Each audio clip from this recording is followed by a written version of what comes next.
Capital punishment, or the death penalty, is a popular and oftentimes controversial practice that involves killing an offender found guilty of a violent crime.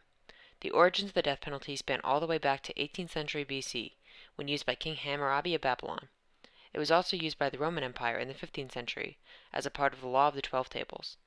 Britain's use of the death penalty had originally influenced the Founding Fathers during the colonial era. And while many of the Founding Fathers had conflicting opinions on the use of capital punishment, the death penalty is still legal and currently used in 31 states. Some of the most popular rulings on the death penalty by the Supreme Court include Furman v. Georgia in 1972, Gregg v. Georgia in 1976, Atkins v. Virginia in 2002, and Roper v. Simmons in 2005. In the cases of Furman v. Georgia and Gregg v. Georgia, the court found the defendants guilty of robbery and murder. Both cases also question the imposition and carrying out of the death penalty, and if it constitutes as cruel and unusual punishment in violation of the 8th and 14th Amendments.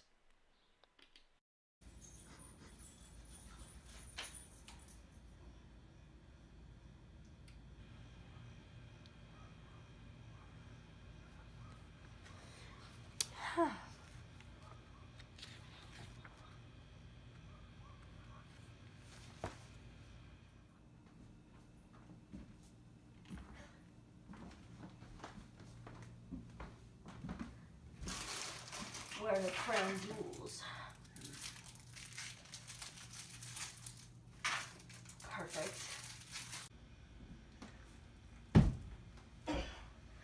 Whoa! Whoa! Whoa! Whoa!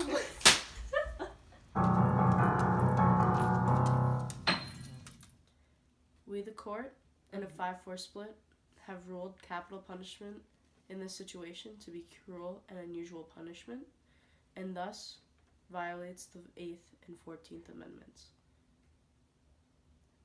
Court is adjourned. Mimi.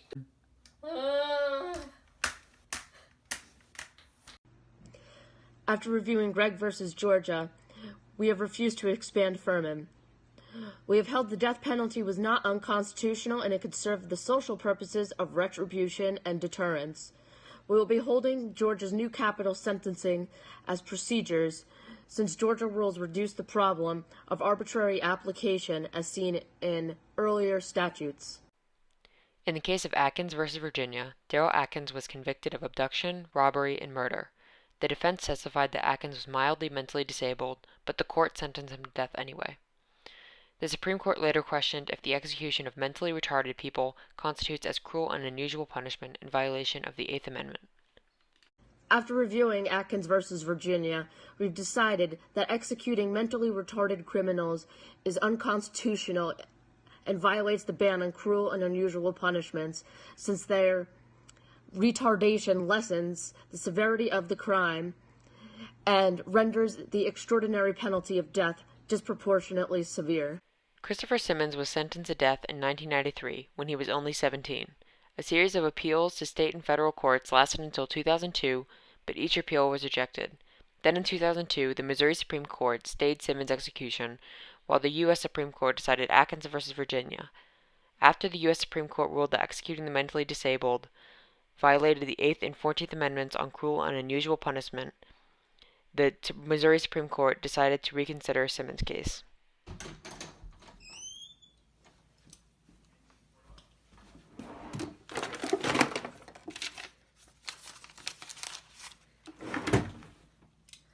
Die.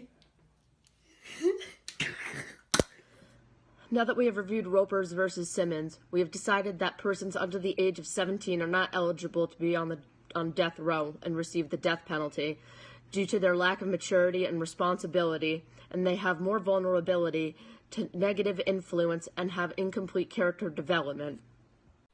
Post Furman v. Georgia, there is estimated to be about 51 instances of botched executions.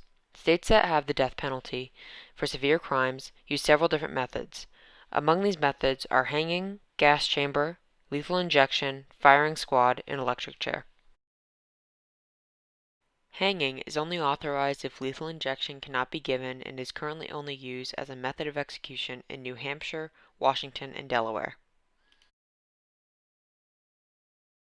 The gas chamber as a method of execution is only used in Arizona Wyoming, and Missouri.